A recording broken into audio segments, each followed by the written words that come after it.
Donc je me réveille généralement vers 8h30. Je prépare le biberon de mon fils en même temps que je prépare mon shake de protéines. Ouais, je réveille le petit, je lui donne son biberon. Pendant ce temps-là, moi, je termine de prendre mon petit déj. Je me prépare.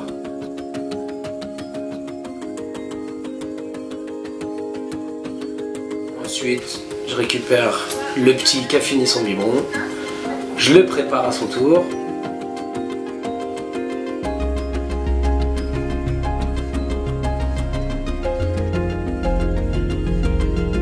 Et après, on part ensemble à la crèche. De là, je pars directement à la prépa physique. Là, j'ai 28 ans. J'ai des objectifs, tu vois. Je vais être champion du monde ceinture noire. C'est ça l'objectif. Tout le monde te dit en France, ouais, c'est impossible, c'est impossible. Ouais, je suis pas d'accord. On sait que tout est possible sur une compète. Si tes rêves ne te font pas peur, ils ne seront pas assez grands. Beaucoup de régimes sur l'année, ça a entamé un petit peu mes performances physiques et puis aussi mon moral. Et puis il faut pas oublier qu'il y a une vie de famille aussi, donc il y a beaucoup de sacrifices. C'est le quotidien des sportifs. Je pense qu'on peut pas, c'est impossible de réussir seul. On a besoin de gens pour nous entourer, de gens pour nous soutenir, un entraîneur derrière, des fois même un staff complet. Il y a des partenaires d'entraînement, des proches, des amis. Je pense que c'est super important d'avoir le soutien de son épouse. Il y a quelque chose que je dis souvent d'ailleurs, Ninguém chega sozinho a um lugar negro. Ça veut dire personne n'arrive seul à n'importe quel endroit. J'ai la chance d'avoir un préparateur physique. Je m'entraîne à la CBB Judo avec Sébastien Calou. Lui, il s'occupe des premières divisions judo. Il a greffé un groupe sol. Déjà, là, c'est le début de l'échange. Parce qu'il y a des mecs qui sont spécialisés sur le sol, avec des mecs qui sont spécialisés sur le debout. Et on échange tout le temps. Sébastien Calou qui me suit sur toute ma prépa physique, sur toute l'année, et pas que, parce que combien de fois je l'ai au téléphone, j'ai un pépin, j'ai une blessure, il m'aide, il m'explique, c'est quelqu'un qui a un très gros bagage, qui a un gros recul, surtout sur le haut niveau qui est très crédible.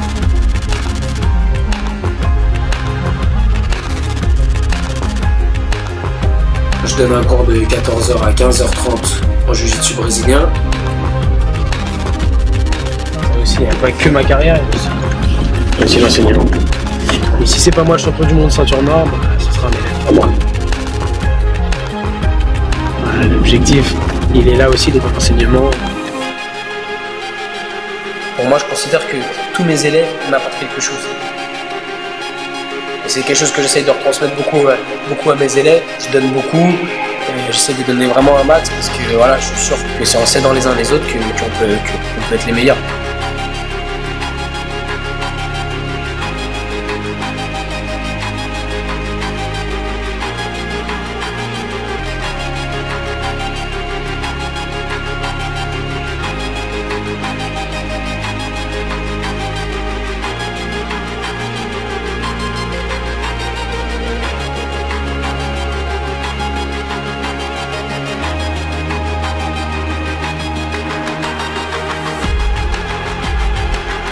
Comment payer les voyages, comment payer les hôtels, les inscriptions complètes, bah, c'est de la débrouillardise. J'ai un travail, je mets à droite, je mets à gauche, je vends des kimonos, j'essaye de faire des événements, j'essaye de faire des stages à droite à gauche. Voilà, je me débrouille vraiment au max.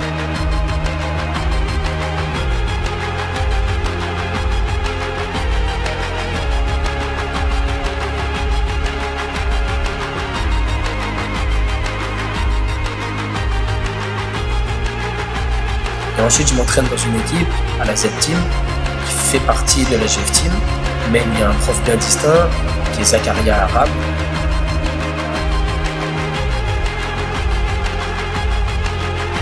Je peux dire sans prétention qu'on est une des meilleures en point de vue de qualité de sparring.